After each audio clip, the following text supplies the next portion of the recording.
Lamaran kerja terus-terusan ditolak. Apa yang salah?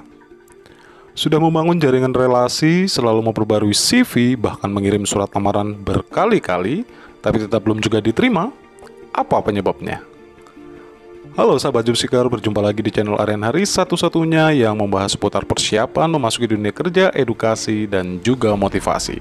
Kebanyakan dari job seeker yang sering gagal mendapatkan pekerjaan impian mereka mengatakan bahwa faktor terbesar kegagalan saat melamar kerja disebabkan karena tingginya kualifikasi yang dibutuhkan oleh pihak perusahaan. Apakah benar bahwa kualifikasi yang ketinggian penyebab gagalnya seseorang mendapatkan pekerjaan? Atau mungkin penyebab kegagalan tersebut justru dikarenakan karena kesalahan dari para job seeker itu sendiri. Tapi sebelum kita bahas lebih jauh, ada baiknya subscribe dulu channel ini, kemudian jangan lupa like videonya serta nyalakan pula lonceng notifikasinya agar kalian tidak ketinggalan informasi-informasi terupdate seputar persiapan memasuki dunia kerja lainnya.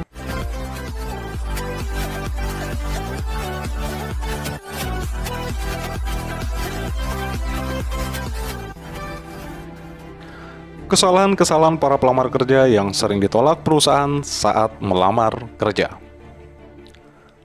1. Berbohong. Sekecil apapun kebohongan yang Anda lakukan dalam pencarian kerja, termasuk dalam membuat CV, lamaran, atau apapun yang Anda katakan saat wawancara kerja, akan menjadi bumerang bagi pencari kerja, bahkan menjadi kesalahan fatal saat kebohongan itu diketahui. Pastikan semua yang Anda tulis dan Anda katakan dalam proses lamaran kerja sudah sesuai kenyataan. Daripada harus berbohong demi menutupi kekurangan, lebih baik fokus untuk mencari kelebihan diri dan pengalaman yang berharga yang Anda punya.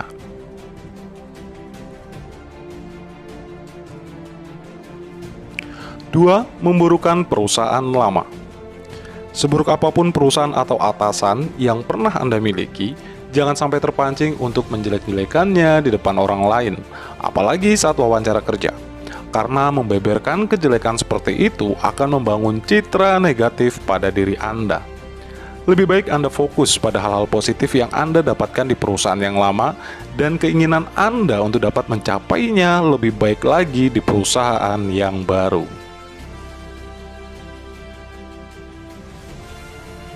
3. Menjadi kutu loncat.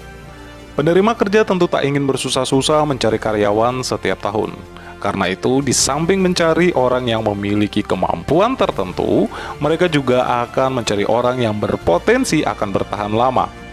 Predikat kutu loncat karena kerap berpindah-pindah pekerjaan sebelumnya, itu mungkin yang menjadi penyebab faktor utama alasan perusahaan menolak Anda. Untuk itu, ceritakanlah 1 atau 2 pengalaman pekerjaan yang menurut Anda memiliki range waktu yang cukup lama dan cukup memiliki prestasi dari pekerjaan tersebut. Sehingga Anda tidak perlu menceritakan pengalaman-pengalaman kerja yang singkat di perusahaan-perusahaan sebelumnya, agar Anda memiliki image yang positif dan dapat diperhitungkan untuk dapat bekerja di perusahaan yang Anda lamar saat itu. 4. Cacat di jejaring sosial. Jejaring media sosial dan pencarian secara online menjadi cara terbaru yang sering digunakan HRD atau pencari kerja untuk memeriksa kandidat pelamar kerja. Mereka akan mencari tahu lebih banyak mengenai keaktifan, kepribadian, bahkan pergaulan dan lingkungan Anda. Mulai dari apakah Anda memasang kalimat-kalimat yang bernada negatif sebagai status, atau memasang foto-foto konten lain yang mengandung unsur pornografi dan sara. Terlalu menceritakan hal yang bersifat pribadi di media sosial? Jika Anda memiliki salah satu dari pernyataan yang barusan saya utarakan tersebut, maka jangan terlalu berharap banyak jika HRD atau pencari kerja dapat merekomendasikan Anda untuk dapat bekerja di perusahaan mereka. Alasannya sudah cukup jelas, dan Anda sudah pasti dapat mengartikan sendiri alasan tersebut. Untuk itu, pastikan sahabat job seeker lebih bijak lagi dalam mengelola akun sosial media kalian dimulai dari sekarang. Jika saat ini Anda sedang mencari pekerjaan, maka pastikan jejaring media sosial dan konten yang termuat dapat menceritakan hal-hal positif tentang Anda. 5. Sulit berkonsentrasi. Tahapan seleksi berkas mungkin berkali-kali Anda lewati. Tapi setelah interview kerja, justru Anda tak dapat panggilan lagi. Berarti, masalahnya ada pada performa saat Anda interview kerja. Kemungkinan besar Anda tidak menguasai materi interview atau terserang rasa canggung, gugup, dan lain sebagainya yang membuat Anda sulit berkonsentrasi. Untuk mengatasinya, maka ada baiknya Anda membuat persiapan sebelum interview kerja. Cari informasi tentang perusahaan yang Anda lamar sebanyak mungkin. Kuasai jawaban-jawaban dari pertanyaan yang mungkin sering ditanyakan oleh pewawancara kerja. Belajarlah bicara santai, tidak berbelit-belit, dan penuh percaya diri.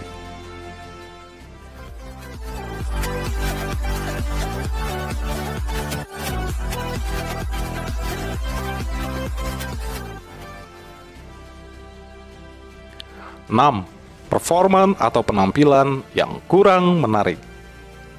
Saat masuk ruang interview, Anda terlihat kaku, tidak percaya diri, bicara pelan, dan berpakaian kurang meyakinkan. Menggunakan sepatu casual, contohnya. Ingat bahwa pandangan pertama menentukan penilaian berikutnya.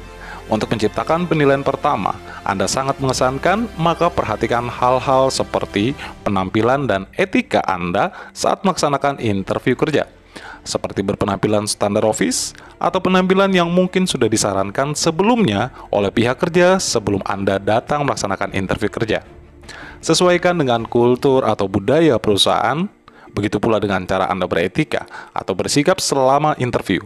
Mulai dari berjabat tangan misalnya, menatap saat berbicara, berbicara dengan sopan namun tidak terlalu kecil, gestur atau gerak tubuh yang baik, dan lain sebagainya.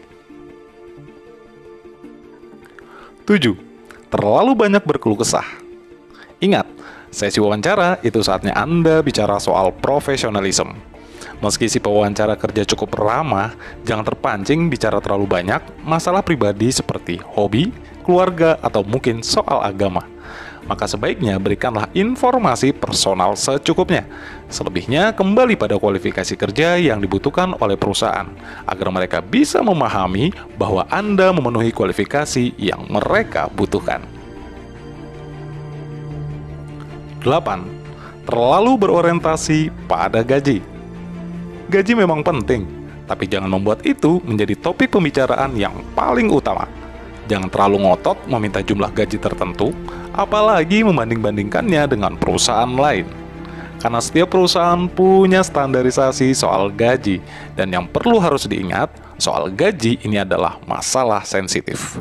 Sehingga Anda harus benar-benar bisa menempatkan waktu untuk paham kapan Anda bisa berbicara soal gaji.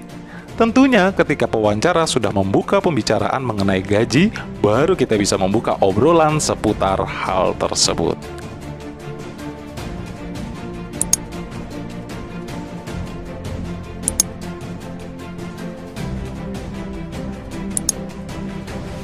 9. Tidak bisa memberikan solusi baru. Terkadang pewawancara kerja akan memberi tantangan atau contoh kasus untuk mengetahui kemampuan Anda. Apabila Anda tidak bisa memberikan solusi atau jawaban yang baik sesuai dengan yang mereka harapkan, maka hal ini juga menjadi peluang gagal Anda. Sehingga perlu diperhatikan untuk bisa memberikan solusi yang tepat dari contoh kasus yang akan mereka sampaikan. Setidaknya Anda tidak diam atau tidak memberikan solusi apapun. Karena perlu diingat, perusahaan mencari karyawan untuk mempermudah dan menyelesaikan pekerjaan dan permasalahan mereka, dan bukan malah sebaliknya. 10. Tidak punya pengalaman yang cukup. Ada beberapa perusahaan yang mungkin memberikan kesempatan bagi para fresh graduate atau mereka yang minim pengalaman dan bersedia memberikan pelatihan. Namun, banyak pula yang mencari pelamar kerja yang sudah memiliki pengalaman kerja dan memang memiliki pengalaman dalam menangani posisi tertentu. Nah, jika Anda minim pengalaman, hal ini juga akan menjadi faktor penyebab kenapa Anda sering ditolak melamar kerja. Solusi untuk para job seeker yang fresh graduate yakni pastikan Anda melamar kerja sesuai kualifikasi yang dibutuhkan perusahaan, karena tidak sedikit perusahaan yang memberikan kesempatan kerja bagi para fresh graduate. So, pandai-pandailah menempatkan kualifikasi yang handal di dalam kurikulum vitae Anda.